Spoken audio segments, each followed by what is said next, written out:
Saludos cordiales, señoras y señores. ¿Quién es el hombre de la sábana santa? Esa es la pregunta que ha perseguido desde el principio a ese misterioso lienzo que se conserva en la Catedral de San Juan Bautista de Turín. Para muchos fieles, para muchos miles de fieles, es la sábana que envolvió el cuerpo de Cristo después de ser crucificado. Pero ¿es esa la verdad? Creo que de eso vamos a hablar hoy, esta noche, con nuestros invitados. Nos acompañan en esta iglesia de la Merced, recientemente restaurada, Jorge Manuel Rodríguez Almenar, presidente del Centro Español de Sindonología, Juan Manuel Miñarro, estudioso de la Sábana Santa, imaginero y autor de ese Cristo de la Hermandad Universitaria, que es impresionante, y también Salvador Guzmán, presidente de la Fundación Aguilar y Eslava y de ese Museo de la Pasión, que guarda una réplica exacta de la Sábana Santa de Turín. A todos, muy buenas noches.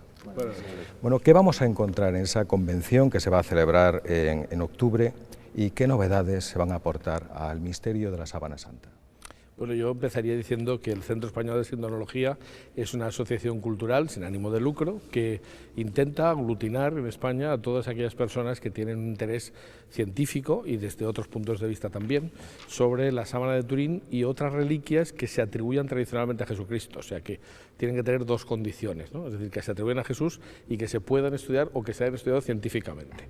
Luego, eso no quita que se pueda estudiar también desde otros puntos de vista, pero, por ejemplo, eso es lo que hace que en nuestra asociación pues haya personas creyentes o no creyentes, y yo iba a matizar a lo que se ha dicho, es decir, no solamente piensan que es el lienzo que envolvió el cuerpo de Jesús en el sepulcro los creyentes, porque aquí no interviene la fe para nada, es decir, hay muchos científicos, incluso pues por poner un ejemplo, la página web más conocida sobre la Sábana Santa, tiene casi 5 millones de visitas, es www.shroud.com, que la lleva un judío que no está bautizado ni es cristiano y sin embargo está convencido de que esa es la imagen de Jesús de Nazaret.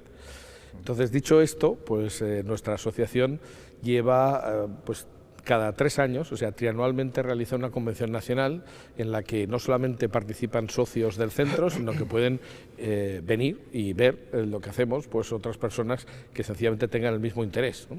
Y por tanto está abierta a la sociedad porque no tenemos nada que ocultar tampoco, ¿no? Y sin embargo, pues habrá una serie de ponencias donde se van a tratar el tema de la Sábana Santa, del sudario de Oviedo, que es una reliquia que ahora mismo ha avanzado enormemente la investigación y parece que podemos decir cada vez con más seguridad que corresponde al mismo cadáver. Y bueno, pues vamos a tener novedades porque efectivamente, pues poco a poco, pero se van avanzando en las investigaciones y puede ser muy interesante, ¿no? Todo lo que se va a decir allí. Bueno, ahora se está hablando mucho de los huesos de Cervantes, se da casi por hecho que es Cervantes y sin embargo con la Sábana Santa no sucede lo mismo. Sí, efectivamente, yo llevo precisamente desde ayer dándole mucha vuelta a todas las declaraciones de los científicos y del personal de investigación del tema de los huesos de Cervantes, y me llama mucho la atención cómo de alguna manera no se llega a afirmar, se dice que están tremendamente seguros de que los restos están ahí porque hay una convergencia de datos históricos, arqueológicos, y al mismo tiempo porque hay un número importantísimo de coincidencias y no hay prácticamente ninguna discrepancia, y al no haberla, aunque no se ha podido individualizar esos restos, porque no se han podido individualizar y eso lo reconocen, porque no hay ADN y eso también lo reconocen y entonces es una cosa lógica, es prácticamente lo mismo que nos sucede a nosotros con la investigación sudario-síndone, y sin embargo pues evidentemente no hemos tenido ni tenemos nunca alrededor la expectación que ha despertado el tema este, y casi ya todo el mundo yo creo que van a aceptar inmediatamente, toda la comunidad científica, histórica y eso va a aceptar que efectivamente los restos de Cervantes están allí, que se le podrá hacer seguramente una especie de urna o de lo que sea, esos fragmentos, que es una mezcla de restos de 16 cadáveres, y la gente lo aceptará tranquilamente. A nosotros, sin embargo, se nos pide la prueba de certificación, no solamente la certificación del ADN, sino casi el certificado médico de defunción, ¿no? Y esto es bastante complicado de presentar. Salvador, yo creo que hay pocos objetos que se hayan estudiado más y se hayan analizado con más ahínco que la Sábana Santa. Los científicos todavía no entienden cómo se pudo plasmar allí la figura de un hombre. La reliquia de la discordia, como llamábamos cuando tuvimos aquella entrevista en el Puente de la Luz, en Honda Mezquita. Sí, la verdad es que es un objeto controvertido y como señala el profesor Miñarro y el presidente del Centro Español de Sindonología, el objeto más estudiado de la historia, ¿no? Por parte de la ciencia, en este caso. La verdad es que todas estas informaciones que Juan Manuel Miñarro está comentando y que Jorge Manuel Rodríguez Almenar también ha comentado, es las que vamos a poner de manifiesto en esta convención. Yo quisiera centrarme en la idea de que la cuarta convención del Centro Español de Sindonología en Córdoba será un evento, será un momento, digamos, muy interesante para este tema, porque además van a confluir investigadores muy importantes. El propio Juan Manuel Miñarro hablará de esa conexión, de esa compatibilidad entre el sudario de Oviedo y la sábana santa de Turín, la síndone de Turín, y todo eso va a ser posible en Córdoba por algunas circunstancias, diríamos, muy circunstanciales, valga la repetición, ¿no? Por el hecho de que el Cristo de la Universidad esté aquí en Córdoba, por el hecho de que el Museo de la Pasión esté en Cabra, por el hecho de que el Centro Español de Sindonología lleva trabajando con nosotros desde hace mucho tiempo y en cierta manera la Fundación Aguilar y Eslava y el Museo de la Pasión es la sede, diríamos, del Centro Español de Sindonología en Andalucía, y porque hay un Cristo nuevo que se va a presentar dentro de poco de Juan Manuel Miñarro, que es un yacente también sindónico. Son las dos únicas imágenes que existen en el mundo que reflejan los caracteres del hombre de la sábana santa, que es como llamábamos en 2002 a esa figura, a esa recreación que Juan Manuel Miñarro hizo por primera vez y que nos dio a conocer el rostro de una persona que para nosotros es Jesús de Nazaret, como ese personaje histórico que existió en un momento concreto, en un país muy concreto y del que sabemos que sufrió pasión y muerte y que resucitó al tercer día según las Escrituras. De todo eso que hablamos en el Museo de la Pasión, de todo eso hablaremos en la convención del Centro Español de Sindonología en Córdoba. De ahí que el lema, que el subtítulo de esta convención sea los lienzos de Cristo, pasión, historia, arte y ciencia. Vamos a centrarnos un poco en ese Cristo, que la verdad es que la primera vez que se vio impresionó a toda la ciudad, todo aquel que lo ve. ¿Qué peculiaridades lo distingue de otros? Hombre, fundamentalmente, puesto que yo, como muchas veces digo cuando me preguntan sobre la imagen de este Cristo, siempre digo que se genera gracias a la existencia de la síndone y gracias a un trabajo multidisciplinar. Es decir, la sábana santa, el hecho de que existiera hizo que muchos científicos del siglo pasado y actualmente se sigan preocupando de estudiar la crucifixión a un nivel físico y a un nivel también anatómico, ¿no? Y el rigor que tiene la síndone es que la información que da pues para nada contradice lo que la ciencia sabe de la anatomía y lo que se sabe de lo que pudo ser una crucifixión absolutamente realista, ¿no? Claro, un imaginero cuando trabaja sobre la pasión normalmente utiliza esquemas y arquetipos y utiliza pues la inspiración y utiliza lo que ha heredado de sus mayores, lo que le enseñó su maestro, las estampas piadosas que todos conocemos y que forman el elenco de la iconografía que es tan rica en Andalucía. Y bueno, y de alguna manera somos transmisores de esas estampas y prácticamente no vamos a la fuente. La fuente que utilizaron los imagineros del 17 estaba en los místicos, estaba en las visiones de los santos. Y sin embargo, lógicamente en el siglo XXI, si te planteas hacer una imagen de crucificado que tenga rigor científico y pincelada historicista, no puedes utilizar la fuente de los místicos ni la fuente de esos visionarios espirituales. Puedes utilizar perfectamente, sin embargo, toda la información que sabemos gracias a la existencia de la sábana santa. Se pruebe o no se pruebe que es del siglo I, lo que sí está claro que ahí lo que aparece es la figura de un hombre que falleció por un martirio muy parecido al de Jesús de Nazaret, que está en estado que es cadáver y que evidentemente eso no es discutible, que está en un rigor intenso y por eso la imagen que nos da en la síndone es la imagen de un cuerpo tetanizado y que incluso todas las estigmas, las lesiones y todo eso pues tienen un realismo tremendo que incluso coincide con un instrumento romano conocido gracias a un hallazgo que se produce en las ruinas de Herculano, que es el flagrum tacillatum. Entonces todo esto, toda esa información manejada por el artista, a través, lógicamente, del filtro de la ciencia y sobre todo del equipo de investigación, y ahí tengo que destacar evidentemente la ayuda de Alfonso Sánchez Hermosilla, que esta noche viene a dar una conferencia, y de Antonio Petit, Gancedo, hematólogo. Y no solamente eso, también toda la bibliografía que manejamos para poder hacer esta imagen, Entonces este Cristo no obedece a los parámetros artísticos, a los parámetros iconográficos, obedece a la síndone, por eso le decimos crucificado sindónico. Pero al mismo tiempo tiene una vertiente que quiere tener una vertiente devocional, es decir, tiene una función, y la función que tiene es ser procesional y titular de una imagen, de una hermandad de penitencia. Una de las cosas que llama la atención es que no hay corona de espinas, sino un casco de espinas. Al hombre de la sábana santa le pusieron un casco de espinas. ¿Era frecuente estos castigos adicionales en la época del Imperio Romano? En absoluto. Es más, no existe ninguna referencia documental de una persona que haya sido no ya crucificada y flagelada, que eso no existía, sino que desde luego ni la corona de espinas era uno de los castigos que utilizaban los romanos, ni se sabe de ninguna otra persona que haya sido coronada de espinas. Entonces eso es muy llamativo. El caso de Jesús es muy conocido, pero es único. Entonces, esta es una de las cosas que nos planteamos muchas veces. O sea, el hombre de la sábana santa tiene unas características que son una corona de espinas, eso no se hacía nunca, no se sabe de nadie que hubiera sido así, coronado de espinas, y además es que está flagelado y crucificado.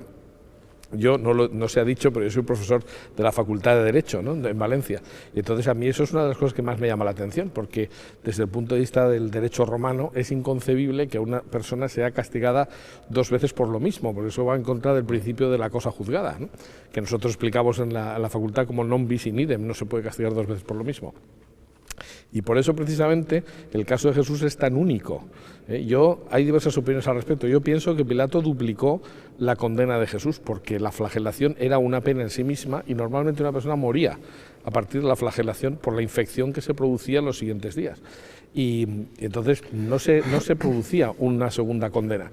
En el caso de Jesús, cuando Pilato presenta al pueblo a Jesús para soltarlo, frente a una persona que tenía que ser crucificada, se supone que Barrabás, la gente grita: crucifícalo, crucifícalo. Da un dato el Evangelio muy interesante, y es que dice: los sacerdotes pidieron al pueblo que gritara: crucifícalo, crucifícalo. La razón es que en el Antiguo Testamento se dice: maldito es de Dios el que cuelga de un madero. Es decir, una persona que moría crucificada no podía ser el Mesías de ninguna manera. Y era una forma, por eso fuerzan a Pilato, le chantajean, porque el decirle diremos que no eres amigo del César era una amenaza muy clara, porque su superior, que era Sejano, el que le apoyaba, había sido destituido precisamente por eso, ¿no?, por haber sido acusado de traición al César. Entonces, lo digo porque el caso de Jesús es un caso único, es decir, una persona que es condenada 2 veces por 2 penas que son incompatibles. El hombre de la sábana santa vemos lo mismo, está coronado de espinas, un caso insólito, y además se le ha duplicado la condena. La probabilidad de que sea la misma persona pues es astronómica, ¿no? Llama mucho la atención esos latigazos que aparecen en el Cristo que has hecho, y cómo, perdiendo tanta sangre, podía una persona llevar la cruz. ¿Es normal eso? Antropológicamente hablando, ¿puede alguien sobrevivir a semejante castigo? Difícilmente. Difícilmente. De hecho, lo que dicen los evangelios es que en el caso de Jesús pues hubo que desatarle, y no dice desatarle, pero dice que se coge a Simón de Cirene para que lleve la cruz detrás de él, dice literalmente, no necesariamente entre los dos. Es decir, que lo más normal es que se desatara, porque solamente se transportaba el paso horizontal. Ahí la iconografía pues ha hecho una cosa completamente distinta, ¿no? Pero normalmente solo llevaban el palo horizontal, que era el patíbulum, atado a las manos, y cuando llegaban al lugar de la ejecución, pues el patíbulum se encajaba en el stipes, que era el palo vertical, se ataba los pies y ya está. O sea que no era necesario clavarlo para que muriera el crucificado, ¿no? Y sin embargo, pues claro, precisamente porque en el caso de Jesús estaba flagelado, pero los otros no, eso explica que al tirar las cuerdas de los reos que iban atados, pues cayera al suelo varias veces. Eso es perfectamente posible, aunque no está en el Evangelio, pero es perfectamente posible, pero sobre todo que no podría prácticamente llevar con ese, precisamente como consecuencia de la flagelación, era muy difícil que pudiera culminar llevando la cruz hasta el lugar de la ejecución. Por eso buscar una ayuda. Son demasiadas casualidades, ¿no?, todas una detrás de otra, para que todavía se siga dudando. Bueno, la verdad es que todo lo que estamos hablando es lo que nosotros sabemos desde el punto de vista científico, artístico y documental, ¿no? Lo curioso de este asunto del hombre de la sábana santa es esto que estamos comentando, que contradice la síndrome de Turín en muchos aspectos todo lo que ha sido la historia del arte, al punto incluso de que nosotros estamos convencidos también de que ese rostro impreso en la síndrome de Turín de alguna manera influyó en lo que ahora llamamos el retrato histórico de Cristo, y en ese sentido el profesor Miñarro desde el año 2001 viene avanzando que el rostro del hombre de la síndrome seguramente sería el mismo que el del Mandilión de Edesa, y que esa influencia fue capaz de transformar la iconografía de Jesús. Bueno, pues estamos hablando del siglo V, siglo VI, y que ha llegado hasta hoy. La curiosidad de todo este asunto también vendría del hecho de que todos esos detalles que estamos comentando son impropios en la historia del arte. Hasta, bueno, salvo Rubens y Van Dyck, la mayoría de los crucificados se crucifican por las palmas, no por las muñecas. También aparecen atados al madero en vez de... ¿Utilizaban clavos habitualmente o se limitaban a atarlos al madero? Es que bastaba con atarlos. Lo que pasa es que en el caso de Jesús, si estaba desatado, era más fácil luego simplemente tirar y ponerle un clavo que tener que volverlo a atar, porque cabía lo que era normal es que, claro, si los hubieran atado viendo que la ejecución era inminente, no se dejaran los reos muy fácilmente de manipular, ¿no? Por eso el llevarlos ya atados de los brazos pues facilitaba la cosa, porque salía desde el lugar donde se iniciaba esa especie de procesión hasta el lugar de la ejecución, y ahí todavía estaba tranquilo el reo, pero claro, ya al ver la cruz tendrían que estar muy nerviosos. O sea que es bastante lógico desde el punto de vista de la psicología del reo, pues que era más fácil atarlos en un sitio que en otro. En el caso de Jesús se desata, y entonces, pues pensando que era más fácil, simplemente tiran y lo clavan. No estaba establecido que tuviera que ser una muerte con clavos necesariamente, pero claro, eso duplicaba el dolor, pero muchísimo, porque te tocaba pues el nervio mediano y algunos otros, y lógicamente pues el dolor sería terrible, sobre todo al tener que moverse en la cruz, pues iría arañando el clavo pues los nervios de las propias manos, ¿no? Entonces, en vuestra opinión, la sábana santa certifica lo que cuentan los evangelios. Se dice, bueno, de hecho la han calificado como el espejo del evangelio, ¿no? Y como el quinto evangelio también, ¿no?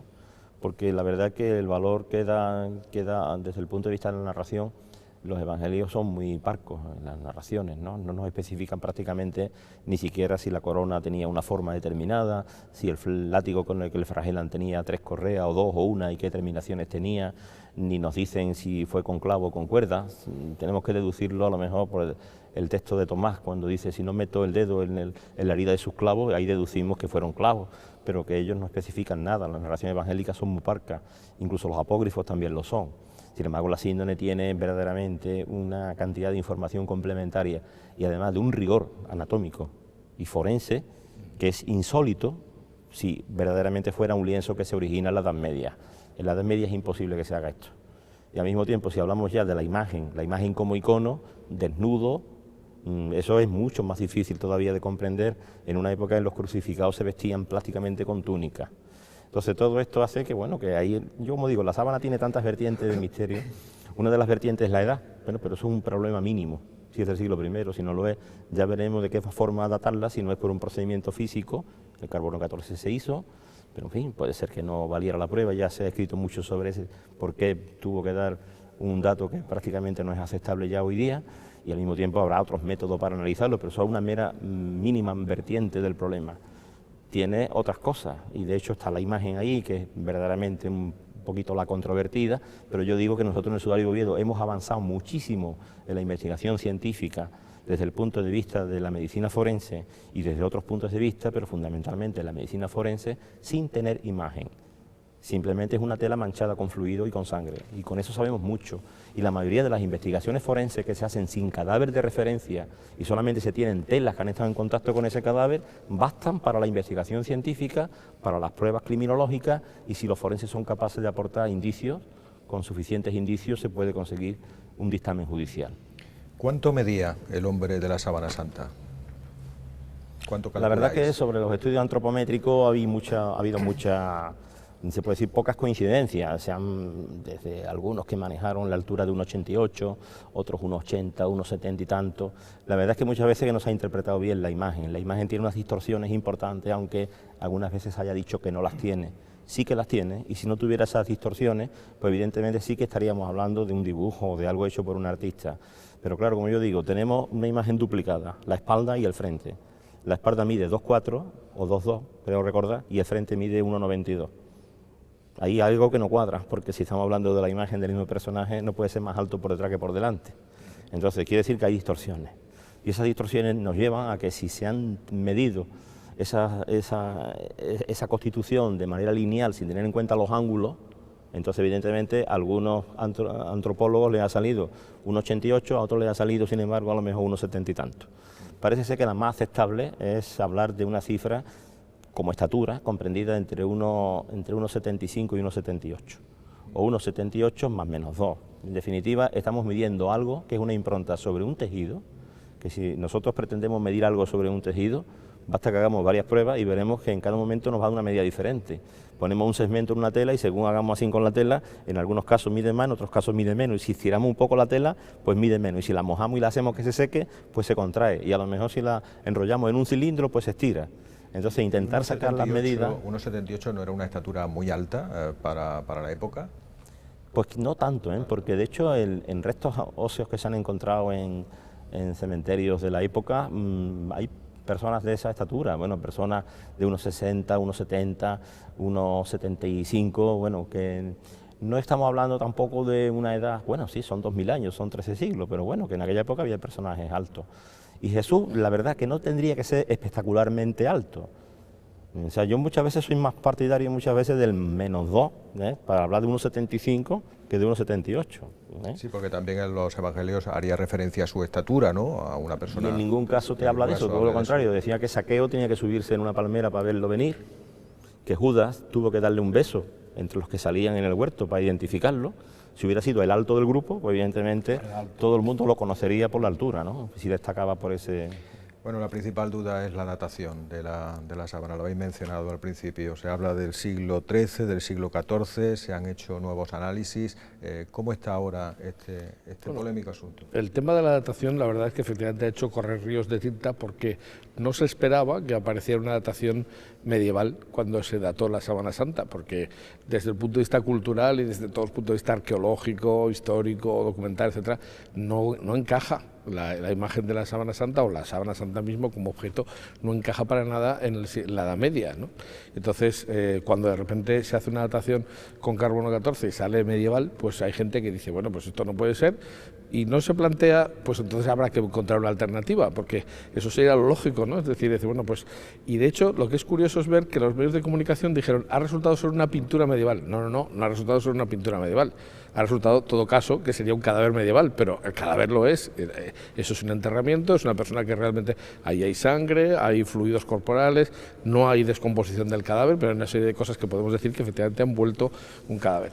Entonces, desde que se hizo esa datación ahora, pues hay muchos datos que siguen manteniendo que esto se encaja mucho más en el siglo I que en la Edad Media. Uno de ellos, pues la verdad es que ha sido reciente, yo no sé si se hablará, probablemente se hablará en la convención de ello, pero ya está dado, dijéramos, el principio de la noticia, y es que en la Sábana Santa hay una serie de pólenes que, bien identificados, pues se ha hecho una reidentificación ligeramente distinta a lo que se hizo en los años 80, porque ahora hay mejores medios técnicos, pues lo que nos están dando es la fórmula de los ungüentos que se utilizaban en el siglo I, y así lo recoge Plinio el Viejo, en los enterramientos de los reyes. Y es curioso encontrar que sí, porque vamos a ver, hay que tener en cuenta que la sábana de Turín no es una tela cualquiera, es una tela que era exactamente del mismo tipo que la que utilizaban para hacer el traje del sumo sacerdote de Jerusalén. O sea, no era un tejido vulgar. Y eso que es un crucificado. Se sabe por la historia que los crucificados eran siempre o esclavos o personas que morían con delitos realmente de alta traición, cosas así. Entonces, un crucificado así, que tenga un enterramiento tan espectacular, encaja con el caso de Jesús, pero en otro caso también es muy difícil, ¿no? Con una espina, sin embargo, con una tela muy buena. Pues ahora se ha descubierto que efectivamente los ungüentos utilizados eran los propios de un enterramiento real. Y bueno, pues en el sudario de Oviedo, pues recientemente se ha encontrado mezclado con un coágulo de sangre, polen, por ejemplo, del licrisum, que es el componente principal del polen que aparece en la Sábana Santa, y eso nos indica que el licrisum se utilizó antes de que se secara del todo la sangre, por tanto estamos hablando de que se tuvo que utilizar los ungüentos. Entonces, hay una serie de coincidencias que nos dicen, el sudario está como mínimo en el siglo VII en España, por tanto, si es la misma persona no puede ser el hombre de Turín, pero, o sea, es decir, no puede ser uno del siglo XIV y el otro del siglo VII, ¿no? No podría ser de ninguna manera. Pero según se va profundizando en esto, pues hay un montón de cosas que van coincidiendo cada vez más en que no puede ser. Materialmente, por ejemplo, pues dos cosas que han desautorizado bastante la datación con carbono 14 de la síndone es que el propio inventor, uno de los co-desarrolladores del acelerador de partículas, que era el doctor Harry Gobb, pues que inicialmente aceptó la datación como correcta, porque se había aplicado bien el método, terminó reconociendo que la muestra no tenía las condiciones adecuadas y se hizo una limpieza incorrecta. Y por otra parte, esto no ha trascendido casi al gran público, ¿no? Y por otra parte, pues hay una publicación científica del año 2005 en el que se dice que justo al lado de donde se hizo la prueba del carbono 14, pues el investigador había encontrado que ahí había fibras de algodón añadidas. Se ha comprobado por los restos que sobraron de la datación carbono 14 que se hizo sobre un tejido que tenía fibras de algodón, que son extraños a la propia tela, porque la tela es de lino. Entonces, había ahí un remiendo, hubo una reconstrucción, porque más que un remiendo que se hubiera visto, hubo una reconstrucción de una tela deshilachada, precisamente porque estaba en una esquina y alguien añadió fibras de algodón para reconstruir esos hilos dañados y además les dio un teñido para que parecieran de lino. O sea, se hizo una datación sobre un remiendo y además no se limpió bien. Bueno, pues cualquiera de las dos cosas serviría para descalificar completamente el resultado, sobre todo porque todo lo que demás sabemos, todo lo que sabemos aparte, nos indica que no puede ser medieval. Entonces, no es una postura irracional. Lo racional es aceptar que puede haber fallado la prueba del carbono 14 como falla una de cada 4 veces, si la muestra no tiene las condiciones adecuadas. ¿Por qué creéis que el sudario de Oviedo no es tan popular como la sábana santa, cuando vosotros le dais una importancia grande? Bueno, San Juan, dentro de los evangelistas canónicos, es el único quizás que reconoce la existencia de dos lienzos del sudario, que estaba enrollado en el sitio que le correspondía, o algo así es lo que dice el Evangelio, y de la síndone, que aparecía allanada, de los lienzos allanados.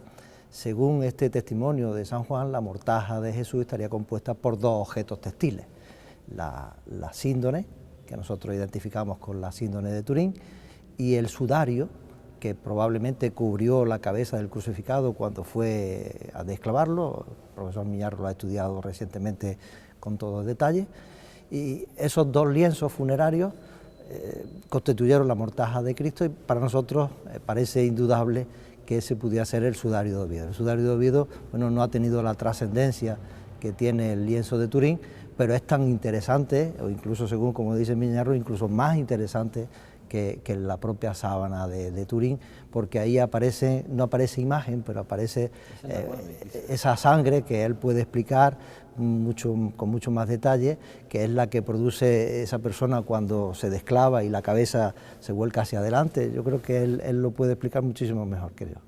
Yo creo que tenemos que analizar ya la pregunta clave, y es cómo pudo formarse esa imagen en el lienzo. ¿Hay alguna teoría nueva que ofrezca luz sobre este misterio? Es que el problema es que es un misterio, es decir, se lleva más de 100 años intentando, tanto los que están a favor de demostrar su autenticidad como los que están a favor de demostrar lo contrario, pues lo que están intentando es hacer una huella igual, pero ese es el método científico. Si yo no soy capaz de hacer una huella así es porque no sé cómo se han formado, pero se han descartado todas las teorías de todas clases, vamos, incluso casi sobrenaturales que se han lanzado precisamente porque no se pueden demostrar. Es decir, no se puede decir que es una radiación lumínico-térmica porque no podemos originar una radiación lumínico-térmica, porque eso sería pasarnos de la ciencia a la ciencia ficción. O sea, si yo no soy capaz de producir una imagen así, yo no puedo decir que se ha producido así, y eso es lo que hay que decir. Yo, desde el punto de vista del derecho, el Tribunal Supremo lo que dice es que el que afirma tiene que probar. Entonces, no se puede afirmar ninguna teoría que origine la huella, sencillamente porque no se ha podido reproducir una huella así. ¿Vosotros tenéis claro quién era el hombre de la sábana santa? Todo apunta, vamos, yo... Claro, exactamente, desde el punto de vista todo racional. Apunta, pero en fin, en definitiva, si desde el punto de vista científico no se puede afirmar, porque no tenemos el ADN. Bueno, pasa como en el caso de Cervantes. Podremos decir que, bueno, que hay un montón de de evidencia o de pruebas que van en una sola flecha, en una sola dirección, y que no hay ninguna discrepancia importante. La única discrepancia importante puede ser el tema de la datación, pero sin embargo hay más de 300 pruebas científicas que no son discrepantes, ¿no? Pero claro, tampoco es verdad que no tenemos la certeza absoluta para poder hacer una identificación, porque no tenemos nada con qué comparar y además no tenemos cadáveres de referencia, y eso es un gran problema.